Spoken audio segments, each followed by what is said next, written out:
Yo, what's up guys? This is Ephraim, and today we're going over the Rubanks Intermediate Method for Drums Exercise 2.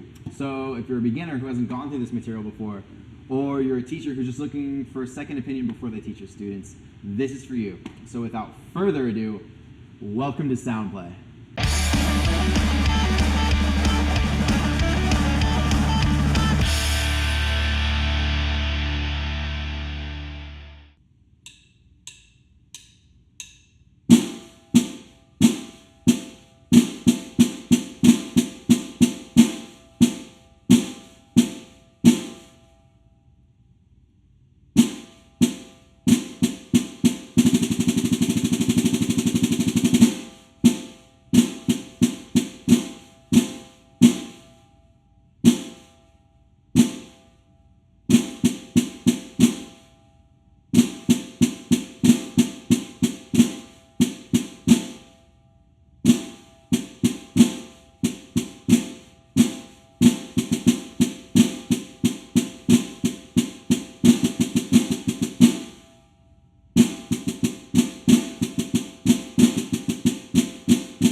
So this one we did a little bit differently this time.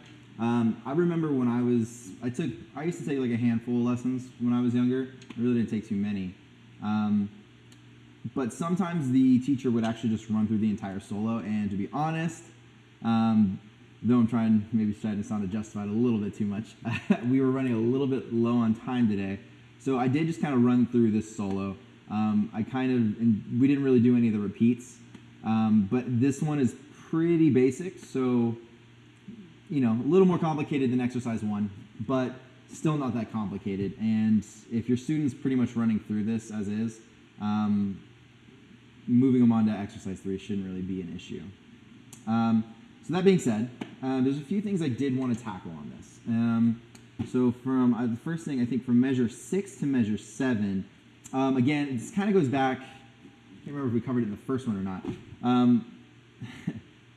The roll going into the flam, I highly doubt that if you have a student who's just going through this book, they are going to be able to roll into a flam. Just because it has that third extra beat on either, if they're starting off right-handed on the left hand then, or it's going to have the extra beat on the right hand if they started off left-handed. What I mean by that, just kind of playing it slow. So going really slow. There's an extra third beat right there. So there's a few things we can do. We can either have them stop and play a single note right before the flam, as such.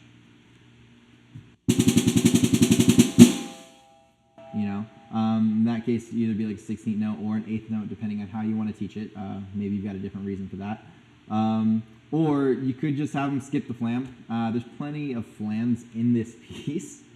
I don't think skipping a flam, right there, or I don't know. It happens a couple more times in some harder spots too, I might add. I think, honestly, if it was me, I would probably just have them skip the flam right there.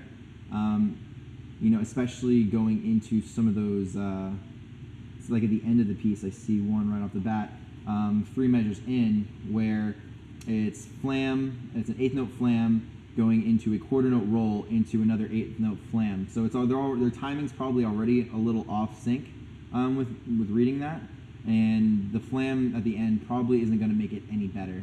And like I said, that's kind of, unless you're hammering them on just their, their triple strokes.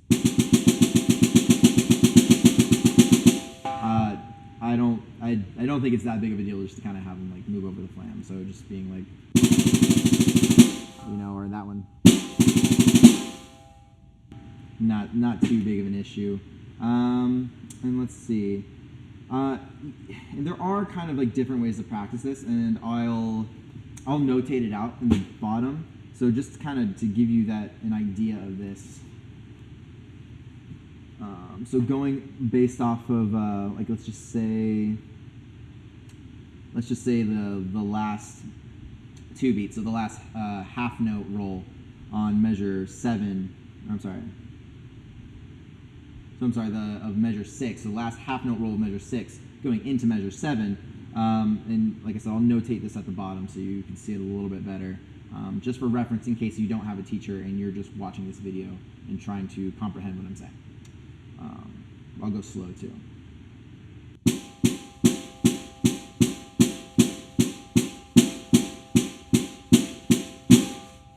And so when I notate it out, I'll basically have right hand on top and left hand on bottom, and you'll be able to see that on the first beat, both hands will be playing at the same time. Just think of that as like the flam. So obviously, keep the left hand low and it'll come a little bit before the right. Play it a little bit faster for you so you can kind of start hearing it.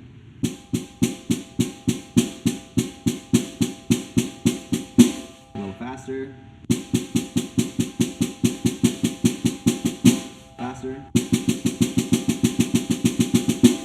Faster. Faster. Faster. And you kind of get the picture.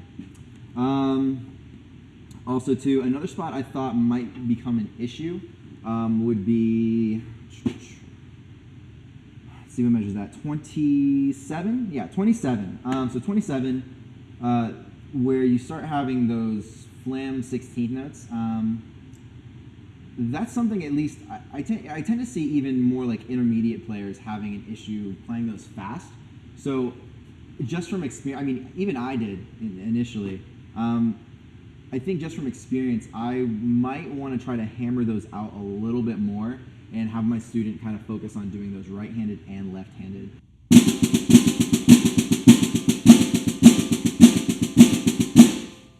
And there's kind of like an exercise you can do for that. And again, I'll notate it out and I'll kind of put it in the video so you can follow along with me. Again, it'll be right hand 8th notes, so for an entire measure, and then we will have a set of like 16th/8th notes on the bottom, and it'll be something like 1E, a 2 and a 3E, a 4 and then we'll just put them all together in that third measure. So it'll sound something kind of like this, and I'll kind of separate them out so you really hear it.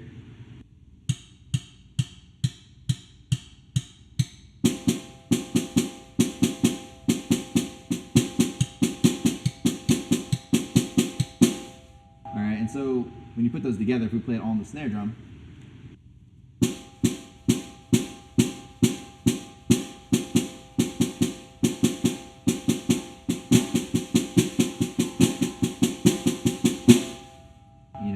same exact thing as that flammed front in the 16th.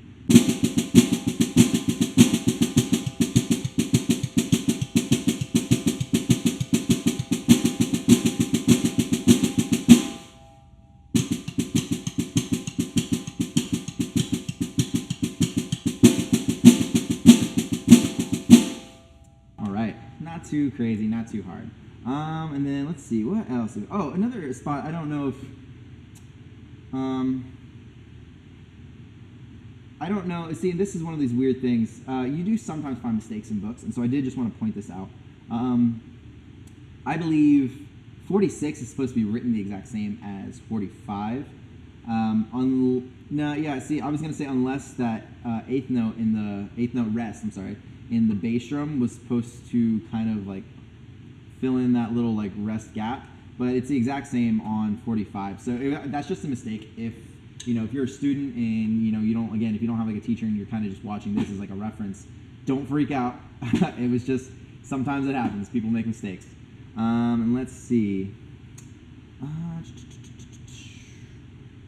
Also too, yeah, so I have 28 So okay, we were just at 27 where those flam 16th notes were. 28 is a spot, you know, again, if your student is just going through this book, or if you're just going through this book and you see this at first, you know, you tend to like freak out because now we've got kind of like a shift in how everything feels. Because instead of, you know, being on the beat, now we're on the end of the beat. So this is where you really kind of want to syncopate and subdivide your rhythms. So instead of, you know, up to this point, you might have just been, you know, counting in quarter notes. You can do it, but it might just do you better to subdivide in eighth notes at this point. So, you know, just make sure you're counting it out, you know. 1 and 2 and 3 and 4 and 1 and 2, you know. It just save you kind of the trouble right there. And in case you're a little bit confused, you know, in case this is your first time going through it, subdivide, that just means counting in something other than what the exact beat is. So in this case, it's, you know, we're in 4/4, quarter note gets the beat. So we're going to subdivide in eighth notes. Awesome, and I think that's just about it. Again, let me know what you guys think about how I kind of ran through the solo in this case, or I'm sorry, the exercise in this case. If you guys like me doing it that way a little bit better, obviously there's going to be some solos where I'm not doing the song itself justice by not playing the repeats. But this time I thought maybe it would just be a little bit smoother and you wouldn't kind of have to sit through, you know, regurgitated stuff. And it's still really easy, so I don't think having a student kind of just run through this is going to really be that bad, unless you're really wanting to drill them on, you know, looking back at the music, which that's not a bad thing. I wouldn't argue that at all. But I think for this case, you know, it's not too bad. Anyways, all right, guys, you know what to do. Like and subscribe, and if you want to contribute anything in the comment section below, go ahead. If it helps me make this platform better, I'm all about it. So I will see you guys next time here on Soundplay.